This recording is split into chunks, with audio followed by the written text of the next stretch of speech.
शिवाय गौरा नमः शिवाय गौरा नमः शिवाय गौरा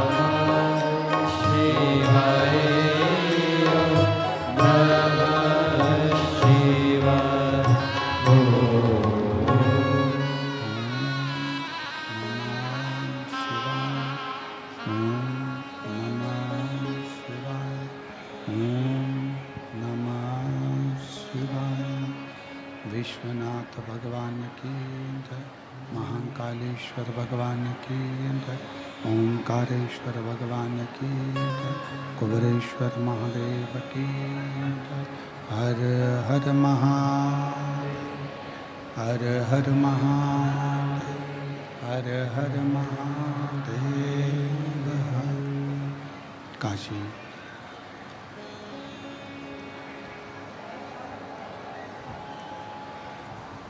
विश्वनाथ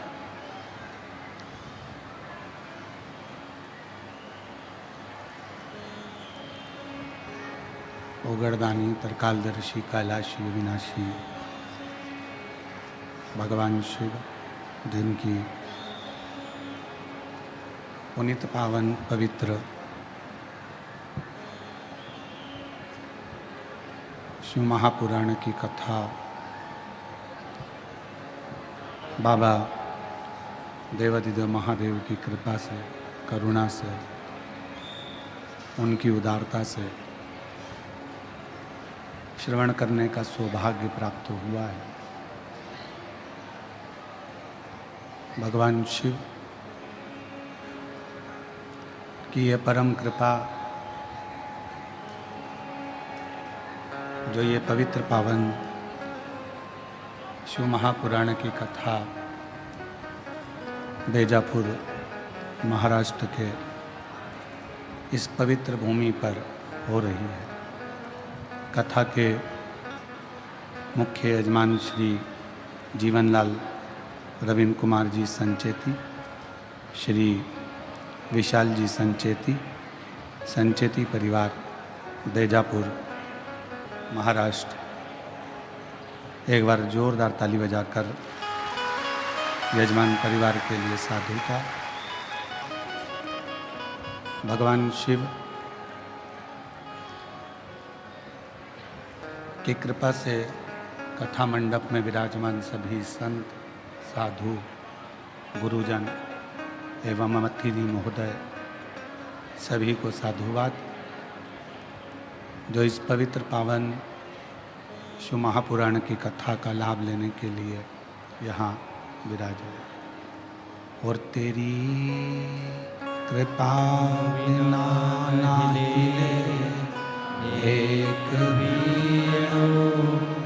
लेते हैं श्वास, तेरी कृपा से तनु तनु बखान क्या करूं मैं राखों के ढेर का, चपटी बहुत में खजाना कुबेर का।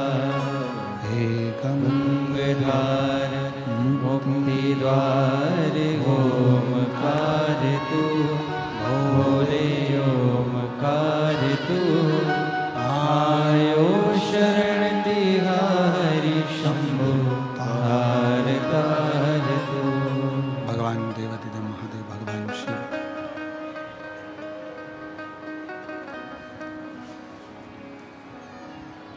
शिव कथा कर रही है। भगवान शंकर का चरित्र कह रहा है, शिव महापुराण की कथा कर रही है।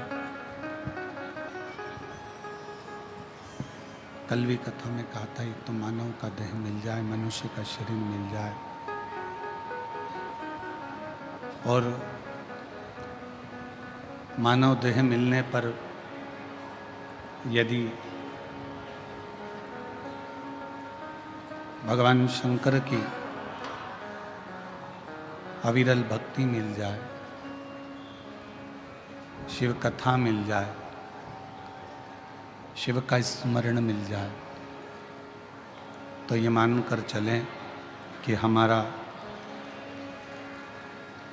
मानव देह लेना सार्थक हो गया, मनुष्य का देह पाना सार्थक हो गया। क्योंकि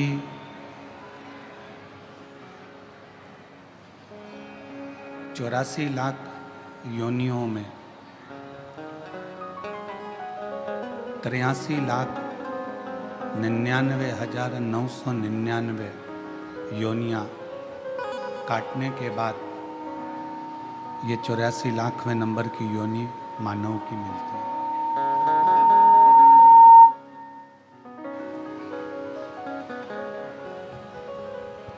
अब 83,99,999 योनि जब कट जाती है, तब ये 84 लाखवें नंबर पर मनुष्य देह है।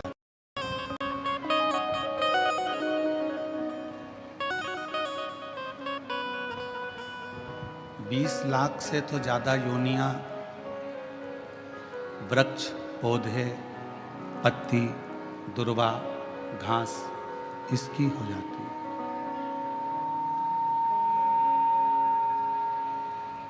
और इन सभी योनियों को त्यागते त्यागते त्यागते त्यागते फिर ये मानव का शरीर, मानव देह फिर प्राप्त हो।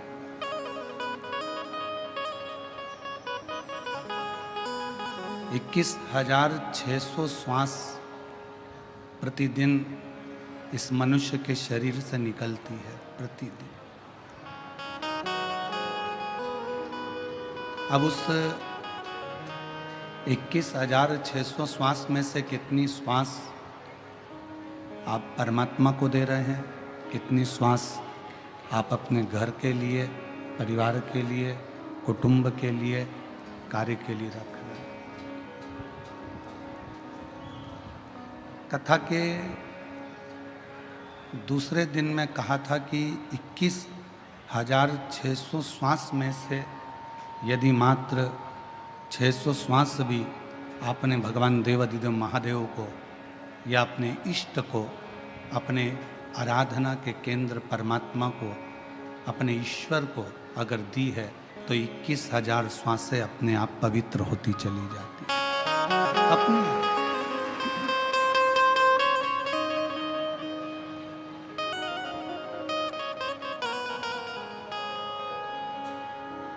इस व्यासपीठ ने कभी आपसे ये नहीं कहा कि आप कहीं संत बन जाओ या साधु बन जाओ या सन्यासी बन जाओ या तपस्वी बन जाओ या किसी मंदिर में जाकर बैठ जाओ या किसी पवित्र नदी के तट पर जाकर बैठ जाओ।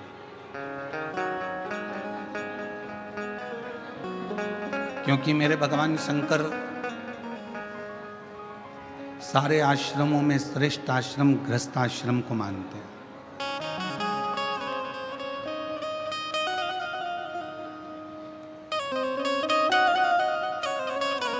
एक गृहस्थ चलते फिरते भी अगर भगवान का नाम ले लेता है तो भी उसकी मुक्ति सरल हो जाती है। सन्यासी को, तपस्वी को, साधक को, उपासक को, सन्यास लेने वाले को, साधने वाले को,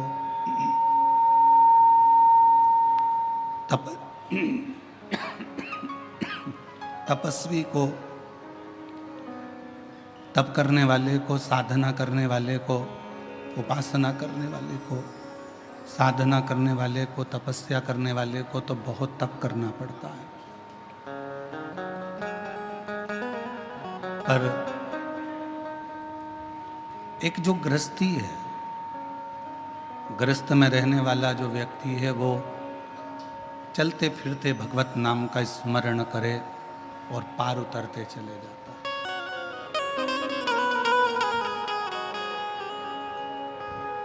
कितना सुंदर लिखा है हमारे शास्त्रों में, वेदों में, पुराणों में,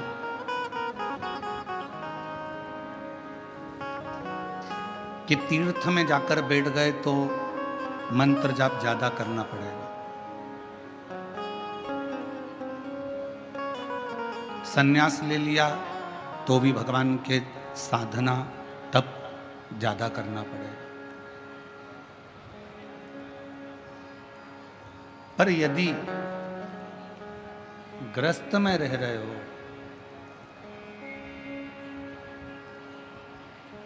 यदि ग्रस्त में रह रहे हो, घर में रह रहे हो, और ग्रस्त में रहते हुए, घर में रहते हुए आप ज़्यादा तो नहीं, थोड़ा बहुत भी अगर भगवान का नाम ले लेते हो तो भी आपको जीवन में कहीं भटकना नहीं पड़ेगा और कोई नरक भोगना नहीं पड़ेगा, परमात्मा की शरणागति प्राप्त होगी।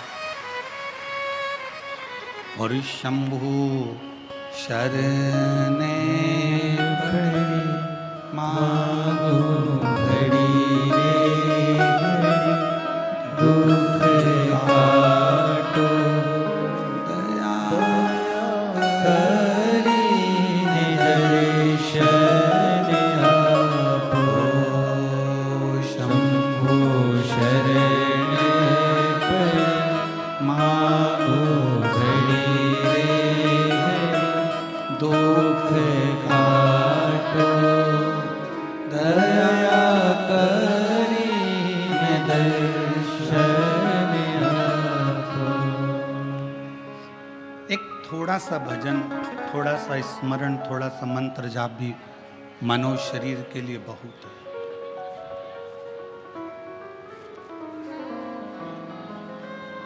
एक प्रसंग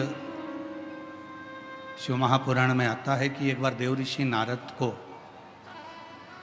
अपनी विद्वत्ता का अभिमान आ गया।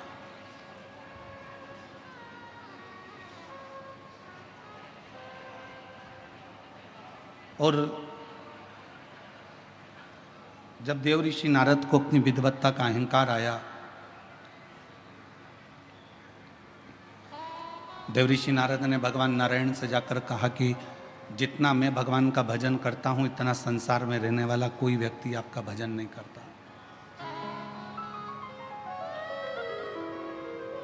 जितना मैं मंत्र जाप करता हूं, उतना कोई मंत्र जाप नहीं करता। जितनी बार मैं आपका नाम लेता हूं, उतना नाम शायद कोई भी नहीं लेता। भगवान विष्णु ने कहा, हो सकता है कि आपका मंत्र जाप प्रबल हो, आप श्रेष्ठ हो, मना नहीं।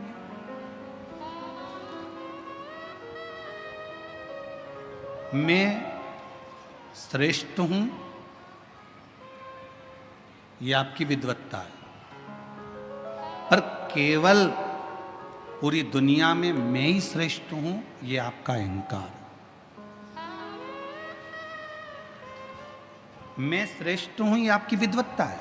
आप श्रेष्ठ हैं, आप अच्छा कार्य कर रहे हैं, बढ़कर काम कर रहे हैं, मेहनत कर रहे हैं, अपने कार्य को आपने चार चांद लगाया है, आपने मेहनत करी है, परिश्रम करा है, विश्वास करा है, तो आप श्रेष्ठ हैं।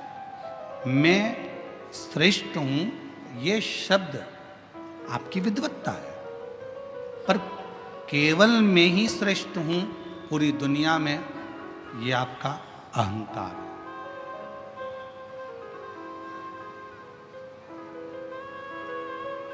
शिव महापुराण की कथा तो यहां तक कहती है, आप अगर भगवान की पूजन कर रहे हो, दान कर रहे हो, भजन कर रहे हो, स्मरण कर रहे हो, तो भी भगवान के सामने इतना जरूर कहना, प्रभु मेरे हाथों को ऐसा बना कर रखना कि मैं ये दान, ये धर्म, ये पुण्य करता रहूं, और तेरे हाथ की छाया मेरे सिर पर ऐसी बना कर रखना कि मेरा भंडार भरा रहेगा, तो मैं दोनों हाथों से ये लुटाता चलूं।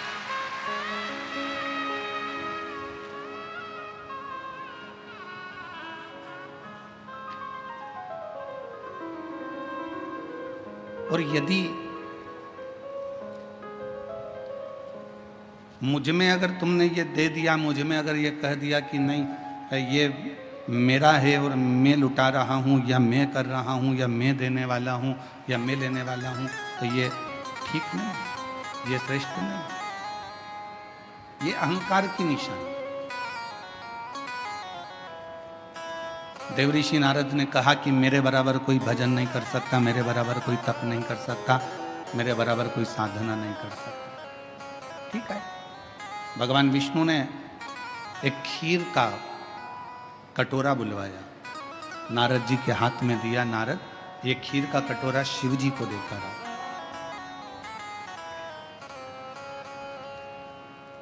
अब नारद जी से कहा कि शिव देवाधिदेव महादेव जी के पास में ये खीर का कटोरा लेकर जाओ, परंतु इसकी खीर एक बूंद भी नीचे नहीं गिरना चाहिए, नहीं गिरेगी। खीर का कटोरा लेकर नारद जी चले, धीरे धीरे धीरे धीरे भगवान शिव जी के पास पहुंचे और ले जाकर दे दिया। नारद जी ने कहा आपने मेरा उत्तर नहीं दिया भगवान विष्णु से कि पूरी दुनिया में मैं श्रेष्ठ हूं, मेरे बराबर कोई भजन नहीं कर सकता, मेरे बराबर कोई कीर्तन नहीं कर सकता, मेरे बराबर कोई मंत्र जाप नहीं कर सकता, मेरे बराबर कोई नाम जाप नहीं कर सकता। भगवान नारायण ने कहा कि एक बात बता नारद, तो खीर का कटोरा लेकर गया था, खीर कहीं गिरी तो नहीं? नहीं नहीं नहीं नहीं गिरी। ठीक है, कटोरा ले जाते तूने मेरा नाम कितनी बार लिया? देवऋषि नारद ने कहा यदि नाम लेता तो खीर ही गिर जाती, इसलिए एक बार भी मैंने नाम नहीं लिया। भगवान नारायण ने कहा नारद तुझसे तो बड़ा संसार में रहने वाला एक मनुष्य है जो दुकान पर जाता है तो मेरा नाम लेता है और आता है तो मेरा नाम लेता है, खेती कर रहा है तो मेरा नाम ले रहा है, कर्म कर रहा है तो मेरा नाम ले रहा है।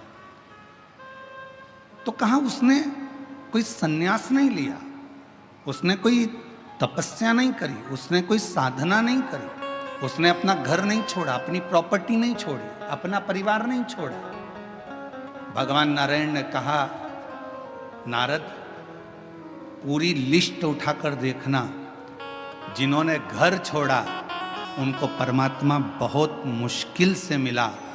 मीरा अपने घर में रहकर गिरधर को प्राप्त कर ली, संत तुकाराम जी घर में रहकर हरि विठ्ठल को प्राप्त कर लिए, नामदेव जी घर में रहकर भगवान पांडुरंगा हरि विठ्ठल को प्राप्त कर लिए, मुक्ताबाई ने भगवान को प्राप्त कर लिया, रामकृष्ण परमहंस ने अपने परिवार में रहकर माँ जगत जननी को प्राप्त कर लिया, कर्माबाई ने अपने घर में रहकर जगन्नाथ को प्राप्त कर लिया। इस संसार सागर में प्रहलाद भी घर में रहा, भगवान को प्राप्त किया, ध्रुव जी घर में रहे, भगवान को प्राप्त किया। घर में रहकर भजन करने वाले को परमात्मा शीघ्र मिल जाता।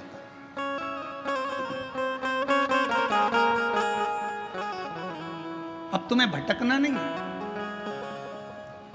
और फिर निवेदन करूं मेरी बेजापुर की जीजियों से और मेरे जीजाओं से, मेरी बेटियों से, बेटाओं से, मेरी माताओं से, मेरे पिता तुल्य भाऊ से निवेदन करता हूं, कोई तुमसे कह दे कि तुम अपना घर छोड़ दो, बिल्कुल मना कर देना, मैं नहीं छोड़ सकती।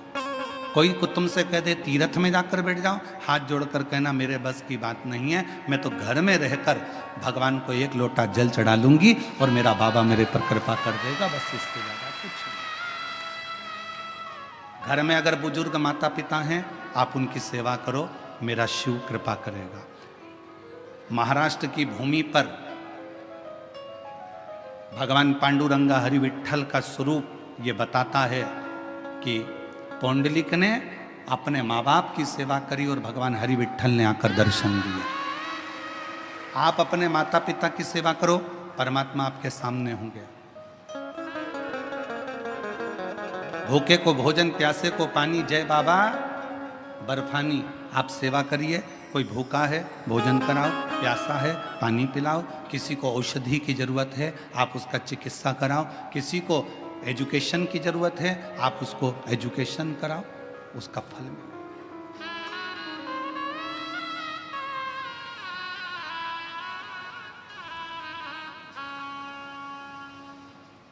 जरूरी नहीं है कि आप किसी व्यक्ति को कोई धन दोगे तो दानी कहलाओगे।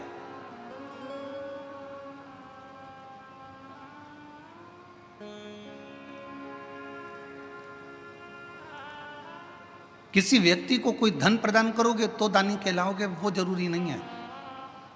दानी की एक निशानी और होती है, अपने मोहल्ले में, अपनी कॉलोनी में, अपने परिवार में, अपने कुटुंब में अगर कोई को शिक्षा की ज़रूरत है और उसके पास में एजुकेशन का पैसा नहीं है, अपने धन में से कुछ रुपए निकाल कर उसके कॉलेज की फीस, उसके स्कूल की फीस, उसका ड्रेस, उसकी किताबें, अगर 2-5 साल आपने उस बच्चे का, उस बेटी का हाथ पकड़ लिया और उसकी अच्छी एजुकेशन करा दी, अगर वो बच्चा इंजीनियर बन गया, डॉक्टर बन गया, कलेक्टर बन गया, आईजी, डीआईजी बन गया, कमिश्नर बन गया, तो वो किसी को भूल जाए वो बात दूसरी है, पर जिसने उसको एजुकेशन में साथ दिया उसको जिंदगी भर नहीं भूलता,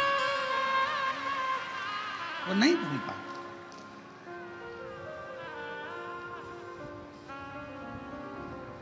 और हम अपनी व्यासपीठ से कई बार कह चुके हैं, हमारे पास में हमारे माता पिता, हमारे पिताजी चने का ठेला लगाते थे, नहीं था धन। हम 5 भाई बहन का परिवार, पिताजी चने का ठेला लगाते, उसमें भी उनकी आंखों में मोतियाबिंद हो गया था, दिखता नहीं था, ठेला खड्डे में निकल जाता था तो पूरा चना जमीन पे ढुल जाता था।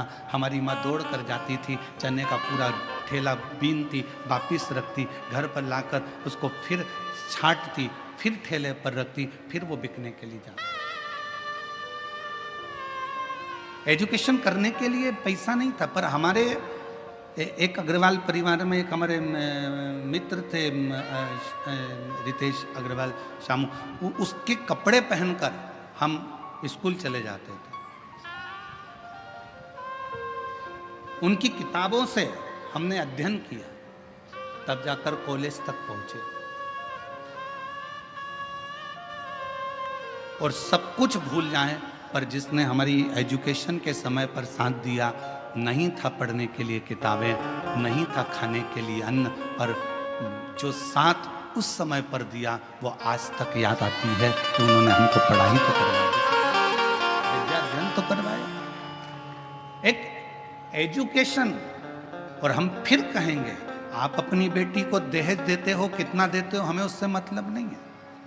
आप अपनी बेटी को कितना दहेज दे रहे हो, गाड़ी दे रहे हो, बंगला दे रहे हो, क्या दे रहे हो, हमें उससे मतलब नहीं है। पर शिव महापुराण की कथा में हिमालय राज ने अपनी बेटी पार्वती का कन्यादान में कोई दहेज नहीं दिया था।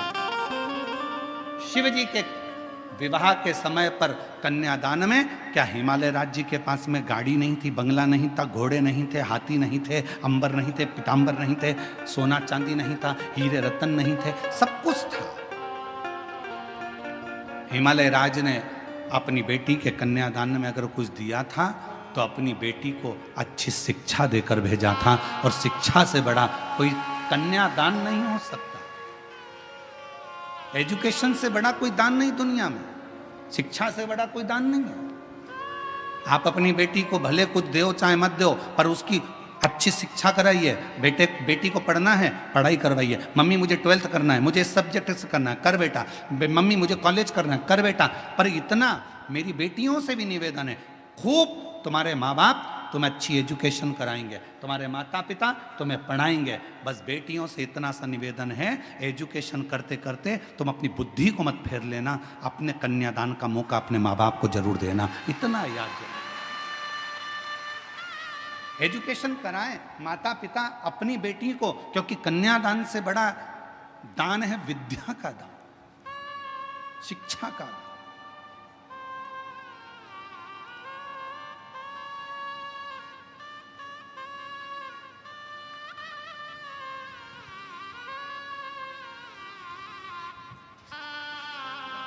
कभी हमारे सीहोर में विठले सेवा समिति के पास जाकर देखना, आप लोग जो दान करते हो उनके पास का जाके एक रजिस्टर देखना, जिस रजिस्टर में केवल मध्य प्रदेश के नहीं पूरे भारत के कई बच्चे ऐसे हैं जिनकी कॉलेज की फीस, जिनकी स्कूल की फीस, जिनकी किताबें, जिनके ड्रेस विठले सेवा समिति हर साल दिलवाती और हर साल फीस जमा करके उनको पढ़ाती है। शिक्षा अध्ययन कराती है।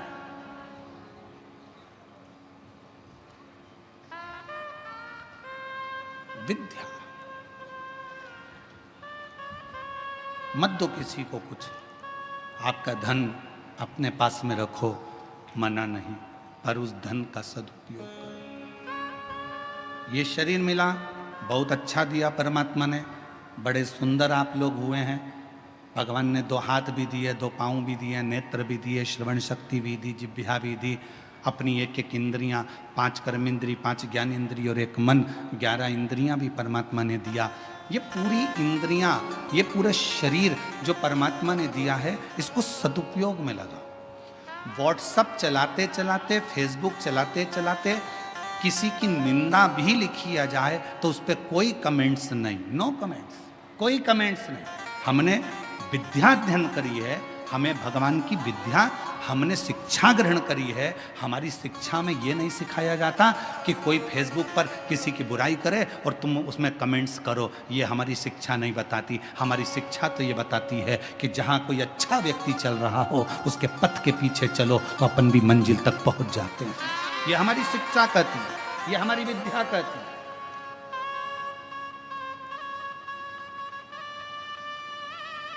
ईर्ष्या कहाँ नहीं होती। कई लोग कहते हैं महाराज जी कलयुग बड़ा बेकार है। हमने कहा कलयुग से अच्छा तो कुछ भी नहीं है। कई लोग कहते हैं कलयुग बड़ा बेकार है। हमने पूछा कलयुग में क्या हो गया? इतने गंदे लोग दिन भर एक दूसरे को गालियां बकते, अपशब्द कहते, ताना देते, दिन भर जलते, ईर्ष्या रखते। हमने कहा ठीक है, अब तो ये तो तुमने कह दिया कलयुग में हुआ, अब सतयुग का निकालो।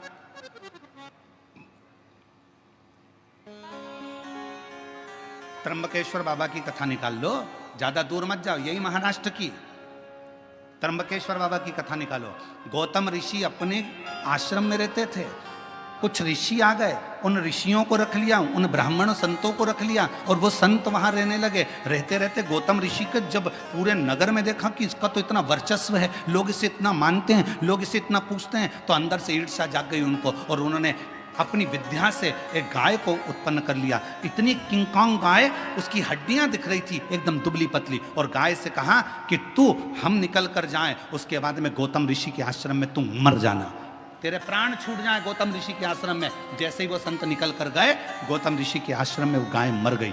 गौतम ऋषि के आश्रम में गाय मरी, उन्होंने वापिस लौट कर आए और गौतम ऋषि पर गौ हत्या का दोष लगा दिया। गौतम बाबा पर गौ हत्या का दोष लगा। गौतम बाबा को जगह जगह भटकना पड़ा। आखिरी में गौतम ऋषि की धर्म पत्नी ने कहा तुम घबराओ मती, ब्रह्मा विष्णु और महेश की आराधना करी, तब वो त्र्यंबकेश्वर के रूप में मेरे देव अधिदेव महादेव आकर बैठे और वहां गौतम ऋषि को गौ हत्या के दोष से मुक्त किया। अब ये कथा कोई, लोग कहते हैं कलयुग बेकार था, सतयुग उठाकर देख लो। लोग कहते हैं कि कलयुग बेकार था, हम कहते हैं त्रेता उठाकर देख लो। मेरे राम जी महाराज की धर्म पत्नी ने अग्नि परीक्षा माता जानकी जी ने दे दी, उसके बाद भी उनको नहीं छोड़ा गया। अब शब्द कहने वाले कहते रहे, अब वो जाने दो। द्वापर उठाकर देख लो, भगवान कृष्ण के जीवन की लीला। भगवान कृष्ण को किसी ने भगोड़ा कह दिया, किसी ने कुछ कह दिया, किसी ने माखन चोर कह दिया, उनको शब्द के शब्द सुनना पड़े। जरा विचार करिए कि ये कलयुग है, पर इतना याद रखना कि दुनिया के लोग कहते हैं कलयुग बेकार था। शिव महापुराण की कथा कहती है ऐसा कोई युग नहीं जिस युग में निंदा करने वाले पैदा नहीं हुए, अपशब्द कहने वाले पैदा नहीं हुए, आड़ा टेढ़ा बोलने वाले पैदा नहीं हुए, गाली देने वाले पैदा नहीं हुए। हर युग में हुए, बस अंतर इतना है उस युग में तुम पैदा नहीं हुए थे, इसलिए तुमको मालूम नहीं है।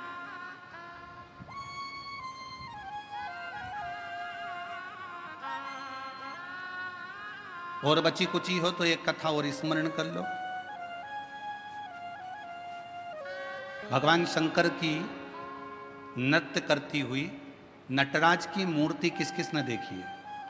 फोटो या मूर्ति कभी मोबाइल पे या कहीं देखा है? हाथ तो उठाओ जरा, सबने देखा है, रख लो। शिव जी की नटराज की मूर्ति अगर आपने देखी होगी तो भगवान नटराज नृत्य कर रहे हैं और नृत्य करते समय उनके पांव के नीचे एक पुरुष दबा हुआ है। देखा है? जम के तो बोलो, सबने देखा है? आवाज नहीं आई, जम के बोलो जरा। देखा है ना? एक पुरुष जमीन पर लेटा है और भगवान शंकर उस पर नृत्य कर रहे हैं। अब लोग क्या कहेंगे कि भगवान देवाधिदेव महादेव, भगवान शंकर, भगवान शिव, ओगड़दानी शंभु एक पुरुष के ऊपर नृत्य कर रहा है। कौन था ये?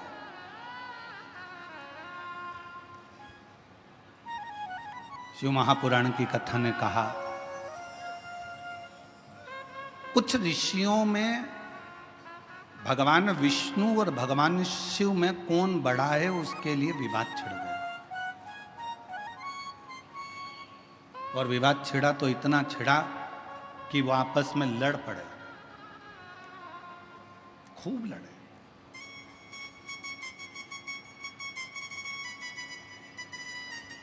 इतनी लड़ाई हो गई ऋषियों में, आखिरी में निर्णय ये निकला कि भगवान विष्णु ही श्रेष्ठ हैं।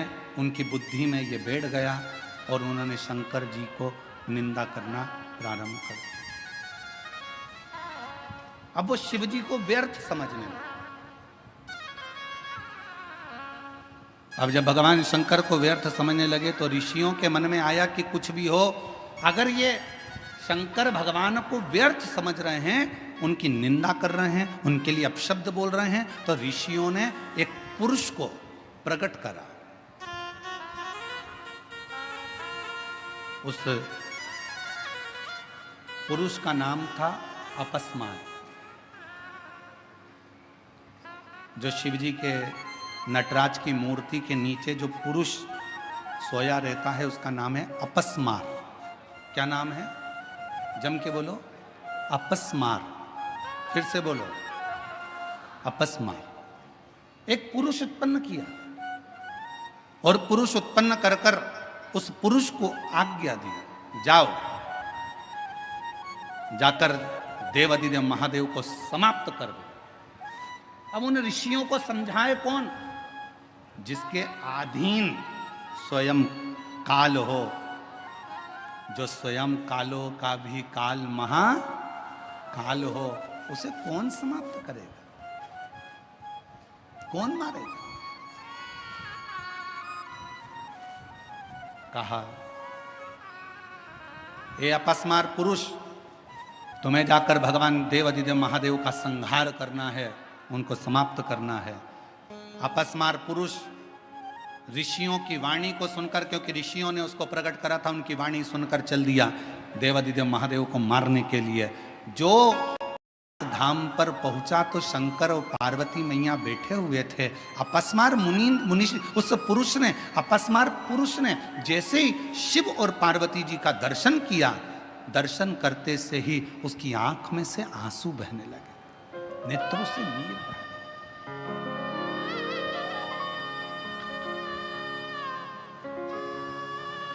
शिव जी का ध्यान चले गया और भगवान शंकर का ध्यान गया। शिव जी ने देखा कि ये पुरुष आया है और हमको देखकर रो रहा है, आंख से आंसू बह रहा है।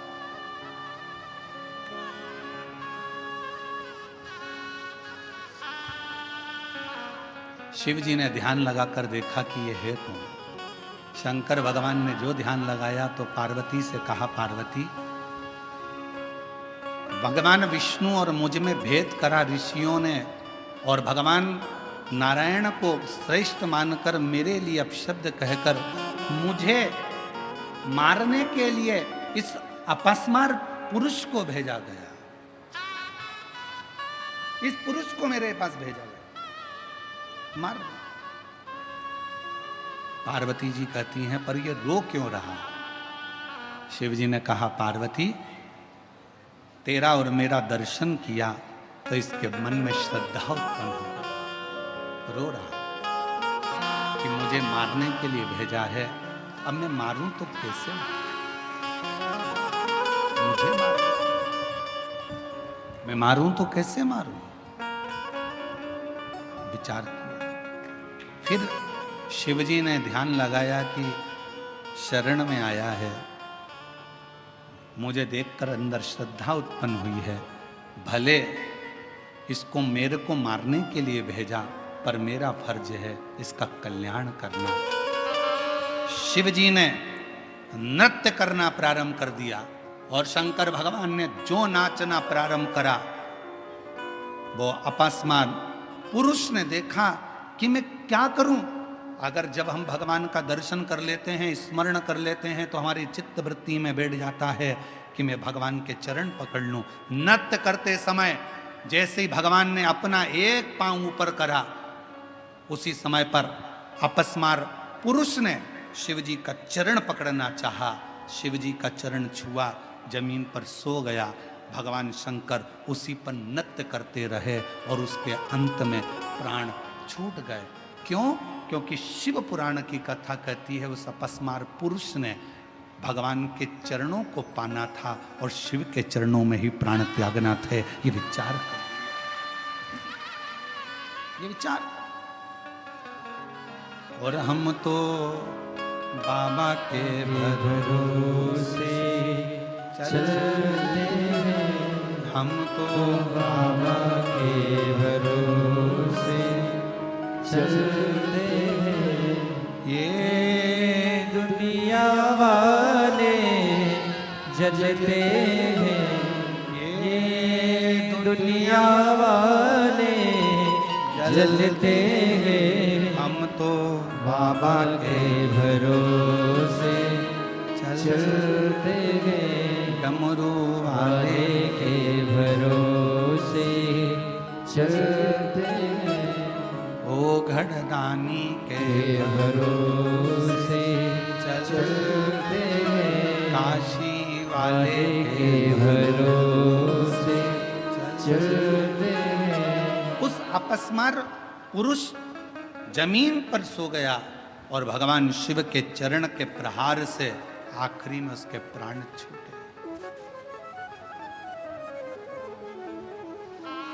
असुर था, शिव को मारने के लिए आया था। कोई दूसरे ने पैदा नहीं करा था उसको, ऋषियों के क्रोध ने, ईर्ष्या ने उसको जन्म दे दिया था।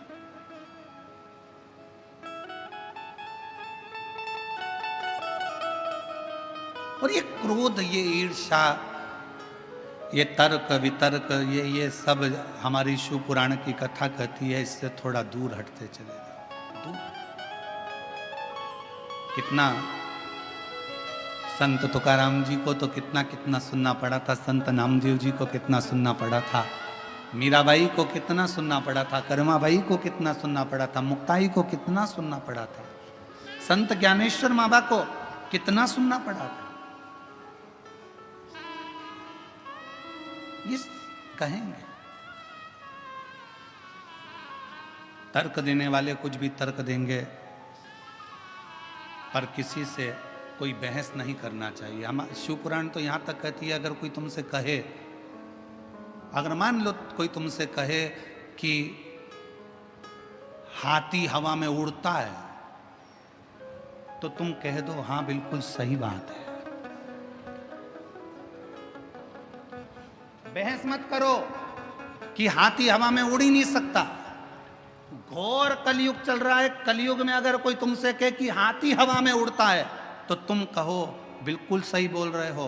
कल हमारे घर के बाहर तार पे टंगा था, हमने खुद देखा। आज के जमाने में बहस नहीं करी जाती, बहस को समाप्त करा जाता। कोई तुमसे कहे हाथी उड़ता है, बिल्कुल सही है। कल हमारे घर के बाहर तार पे से निकल कर जा रहा था, ऐसा कूद रहा था, हमने खुद अपनी आंखों से देखा। अगर तुम कह दो नहीं साहब हाथी तो हवा में उड़ता ही नहीं है, नहीं साहब हवा में उड़ ही नहीं सकता है, तो उसको बहस करना पड़ेगी, समझाना पड़ेगा। आज के व्यक्ति को समझाना सबसे कठिन काम। ज्ञानी को समझाया जा सकता है, अज्ञानी को समझाया जा सकता है, पर जिसके अंदर अभिमान भरा होता है उसको समझाना दुनिया का सबसे कठिन काम। ज्ञानी को समझाना सरल है, अज्ञानी को समझाना सरल है, पर अभिमानी को समझाना कठिन है। इसलिए कोई तुमसे कहे हवा में हाथी उड़ता है, तो क्या कहोगे? उड़ता।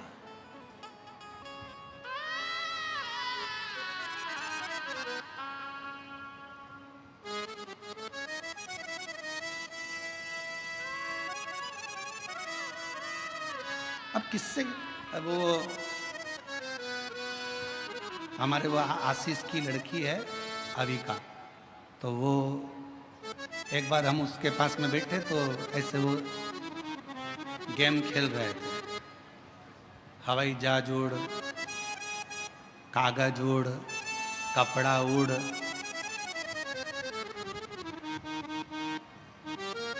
वो भी उड़ा रही थी। अब उड़ाते उड़ाते हमने कह दिया कि चप्पल उड़, तो उसने भी कह दिया बड़े पापा उड़। तो हमने कहा तुम तो आउट हो गई। कहने काय को आउट हो गई? चप्पल भी उड़ती है। हमने कहा कैसे उड़ती है? वो गई बाहर से चप्पल उठा लाई, जो था यहाँ से वहां, देखो पापा उड़ी की नहीं उड़ी? हमने कहा उड़ गई। अब ज्ञानी को समझाओ, अज्ञानी को समझाओ, पर शास्त्र कहता है आज का जमाना कोई बहस करने का नहीं है, आज का जमाना बहस का नहीं, आज का जमाना तो बस भजन करने का है। मौन रहो, स्थिर रहो और भजन स्थिर, चित्त स्थिर।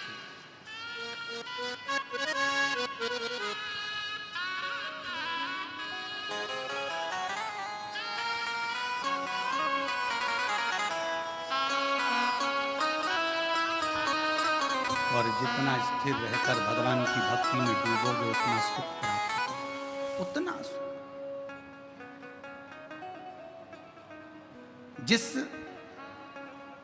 अपस्मार पुरुष को ऋषियों ने जन्म दिया था, वो अपस्मार पुरुष शिव को मारने के लिए गया था, पर मेरे शंकर भगवान के दर्शन का फल ये मिल गया कि उसके चरणार विंद में ही उसके प्राण छूट गए।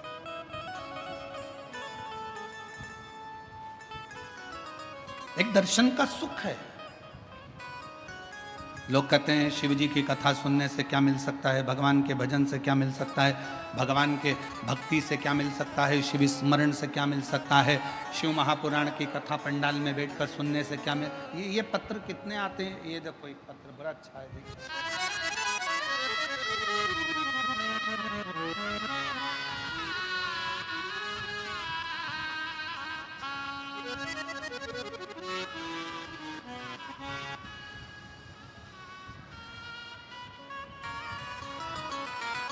मेरा नाम श्रीमती सविता सदाशिव चंद्र है।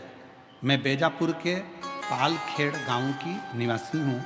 मेरी शादी को 10 साल हो गए थे, पर मेरे यहाँ कोई संतान नहीं थी। पत्र को एलईडी पर पढ़ सकते हो, आस्था चैनल पर पढ़ सकते हो। तब मुझे किसी ने पशुपति नाथ के व्रत के बारे में पता चला। मैंने 2 बार व्रत किया।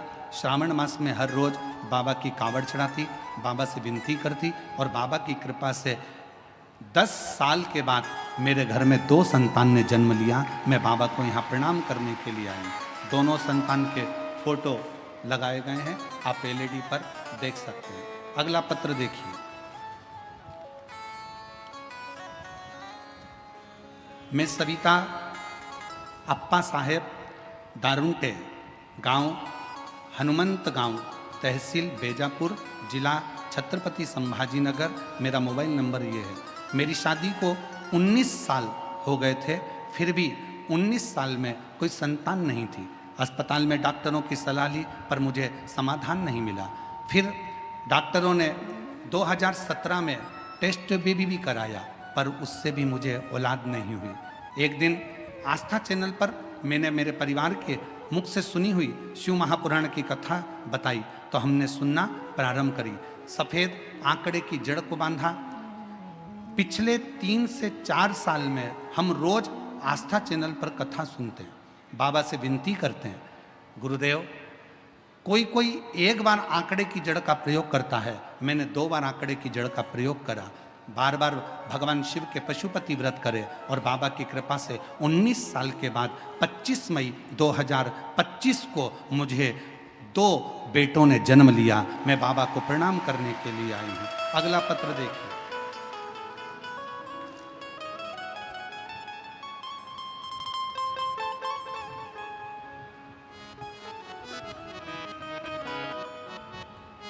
मैं नंदिनी आहिर, पाराला, तहसील बेजापुर, जिला छत्रपति संभाजीनगर की रहवासी हूँ। मेरी जेठानी की शादी को 20 साल हो गए थे, लेकिन उन्हें कोई संतान का सुख नहीं था। तब हमने उनको बताया जेठानी को, दीदी आप शिव महापुराण की कथा सुना करो और सफ़ेद आंकड़े की जड़ का प्रयोग करो। बाबा की ऐसी कृपा हुई गुरुदेव, 20 साल तक जब औलाद नहीं हुई तब सफ़ेद आंकड़े की जड़ का प्रयोग करना प्रारंभ करा और बाबा की कृपा से 27/5/2023 को बाबा की कृपा से संतान की प्राप्ति 20 साल के बाद हुई। मैं बाबा को यहाँ प्रणाम करने के लिए आई हूँ। शिव तत्व किसको कहते हैं? भगवान शंकर ओघड़दानी की कृपा किसको कहते हैं? जिनके नाम लिए गए हैं, अगर वो लोग बैठे हों तो बेलपत्र लेने के लिए आ सकते हैं। शिव तत्व किसको कहते हैं? एक विश्वास, एक भरोसा, एक दृढ़ता, और ये बहुत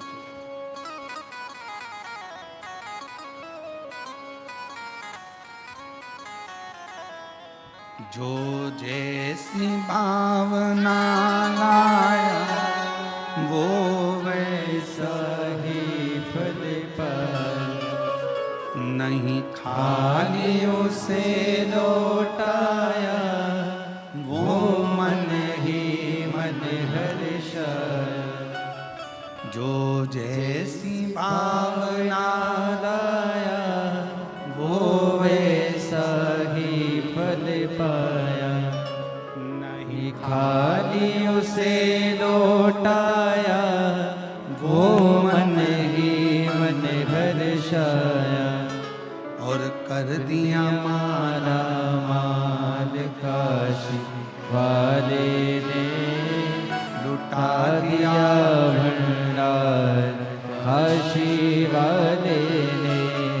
कर दिया मारा माल काशी वाले ने, लुटा दिया भंडार काशी वाले ने। भगवान शंकर की करी हुई भक्ति जिंदगी में कभी खाली नहीं जाती, कभी नहीं। शिव की करी हुई उपासना कभी खाली नहीं जाती। जो जैसी भावना लाया वो वैसा ही फल पाया, नहीं खाली उसे लौटाया, वो मन ही मन हर्षाया। और कर दिया 20 साल के बाद हुआ है। एक बार जोरदार ताली बजाएं। वाले ने, लुटा दिया भंडार काशी वाले ने, लुटा दिया भंडार काशी वाले ने। कर दिया माला माल काशी वाले ने। जो जैसी भावना लाया वो वैसा ही फल पाया, नहीं खाली उसे लौटाया, वो मन ही मन हर्षाया।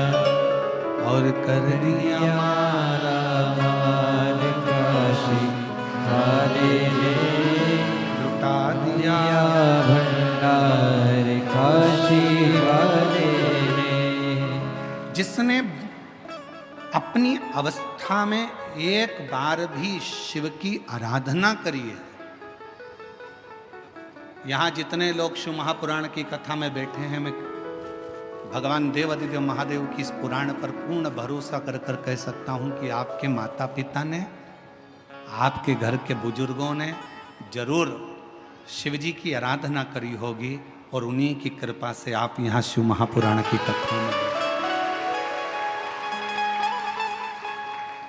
और यदि आपके घर में भगवान देवाधिदेव महादेव ने जमीन दी, जायदाद दी, पत्नी दी, बच्चे दिए, परिवार दिया, अच्छा घर दिया, कुटुंब दिया, तो समझ लेना तुम्हारे माता पिता में से किसी न किसी ने शंकर की आराधना, शिव का मंदिर या शिवालय या शंकर के कोई भक्त जाते हो तो उनको पानी पिलाया हो, भोजन कराया हो, उसका फल इतना रहता है कि घर में से भंडार कभी खाली नहीं होता है, बढ़ता है। आज हम संचेती परिवार को बहुत बहुत धन्यवाद देते हैं, श्री जीवनलाल जी को, श्री रविंद्र कुमार जी को, श्री विशाल जी को। ये शिव की उदारता है। और हम विशाल जी को बहुत साधुवाद देते हैं कि ये भगवान शंकर की बड़ी करुणा, कृपा।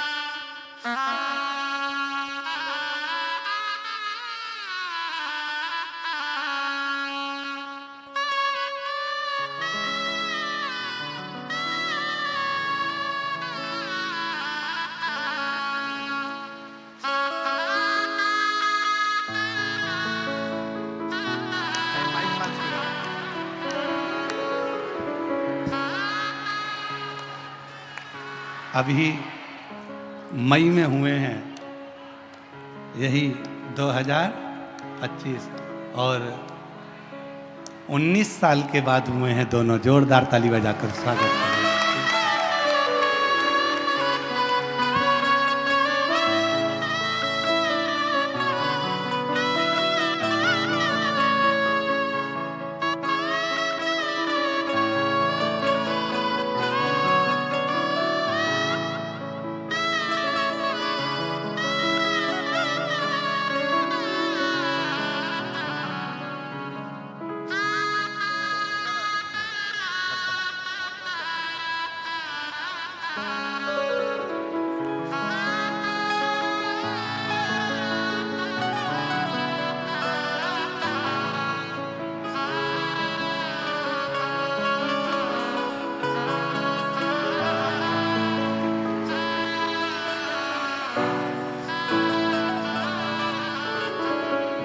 जैसी भावना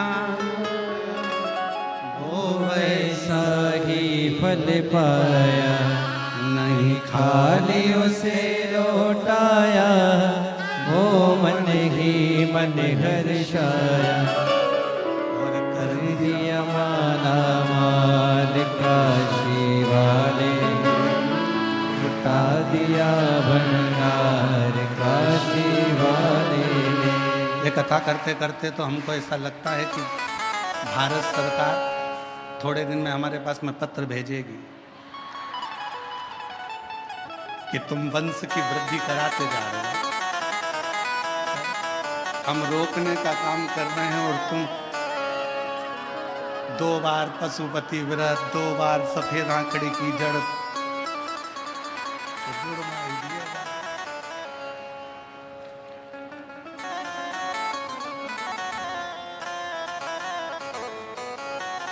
अब कौन समझाए शंकर जी के घर की एक बेटे की 2 बहुएं रिद्धि और सिद्धि, उनके घर में 2 बेटे हैं शुभ और लाभ, उनके 2 पोते हैं अमोद और प्रमोद, शिव जी के 2 पुत्र श्री गणेश और कार्तिकेय, तो उसके यहाँ भी 2 का क्रम चलता आ रहा है, इसलिए वो अपने भक्तों को जरा छप्पर फाड़ कर देता है। देवता देते हैं पल्ला झाड़ कर और महादेव देता है छप्पर फाड़ कर। वो शिव है, ओगटी है, शंभू है। अभी इसमें बहुत, अगर हम आपको अगर ये पत्र दे नीचे और आप अगर छाटोगे तो इसमें बच्चों के पत्र इतने सारे हैं, और उसमें सबसे ज्यादा हैं जुड़मा वाले।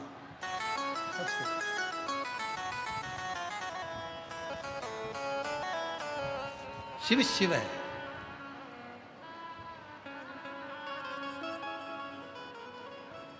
शंकर शंकर, ओगड़दानी ओगड़दानी।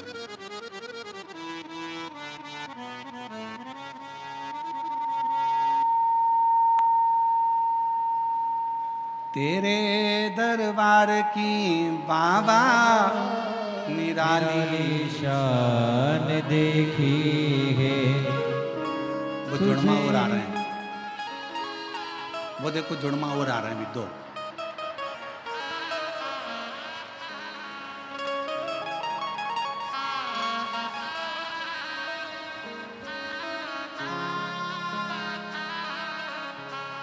तेरे दरबार की बाबा निराली शान देखी है। तुझे देते नहीं देखा, पर झोली भरी देखी है। मुख दुनिया मोड़ेगी बाबा, तू मुखड़ा ना मोड़। मेरी दुनिया मोड़ेगी बाबा, तू मुखड़ा ना मोड़। मेरी लगी परीनो बाबा तू बेना हो। शिव कथा कर रही। हम श्री विशाल जी संचेती जी को, उनके श्री जीवनलाल जी को, श्री रविंद्र कुमार जी संचेती जी को बहुत धन्यवाद देते हैं कि आपने अपने पूर्वजों के उद्धार के लिए, अपने दादा परदादा के उद्धार के लिए एक शिव महापुराण की कथा कर कर पूरे कुल को पाल। अगर भगवान धन दे, और भगवान अगर धन के साथ में हृदय दे, तो अपने पूर्वजों के उद्धार के लिए जिंदगी में एक बार शिव महापुराण की कथा जरूर करो और कराओ, स्मरण करो अपने जीवन में। शिव शिव है, उसकी उदारता, उसकी करुणा, कृपा। शिव कथा कर रहे हैं।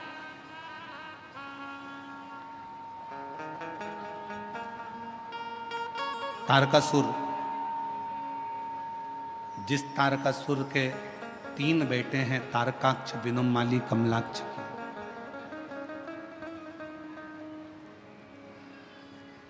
तारकाक्ष, विदुमाली, कमलाक्ष की 3 पुत्र हैं।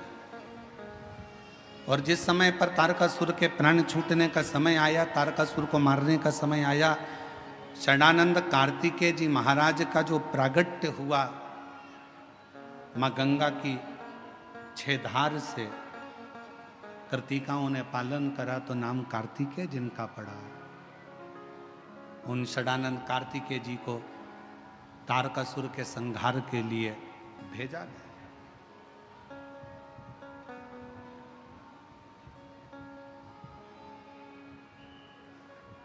तुम जाओ, इस तारकासुर का संहार करो।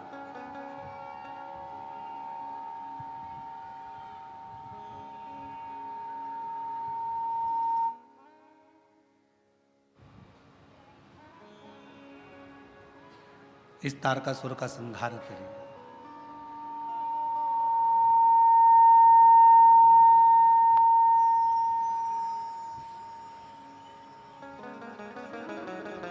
षडानंद कार्तिकेय जी जाने लगे। माँ दुर्गा भवानी जगत धात्री, माँ दुर्गा अम्बा ने रोक लिया, माँ जगत धात्री ने रोक लिया। तारकासुर को मारने के लिए कार्तिकेय जी जा रहे हो, थोड़ा ठहरो।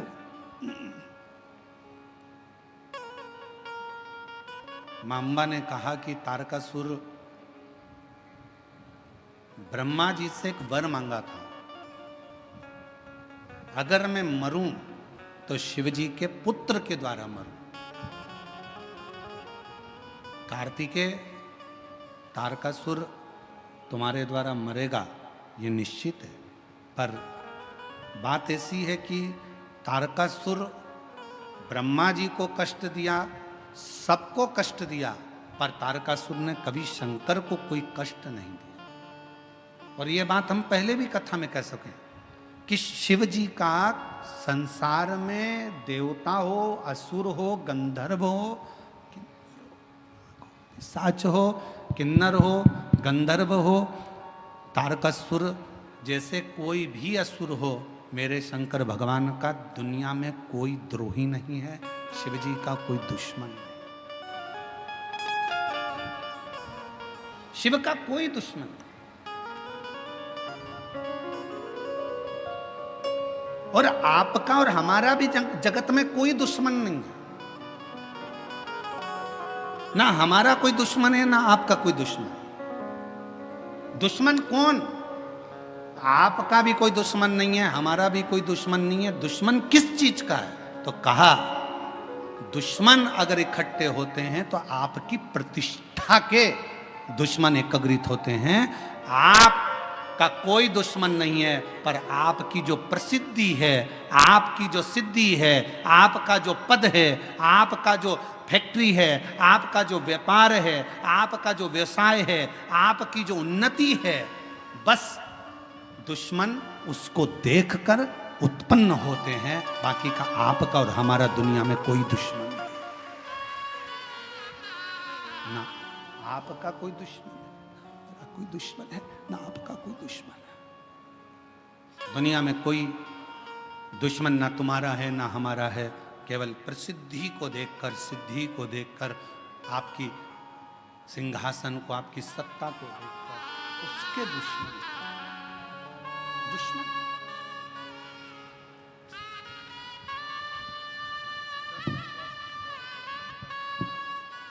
10 साल के बाद हुए। एक बार जोरदार ताली बजाएं तो।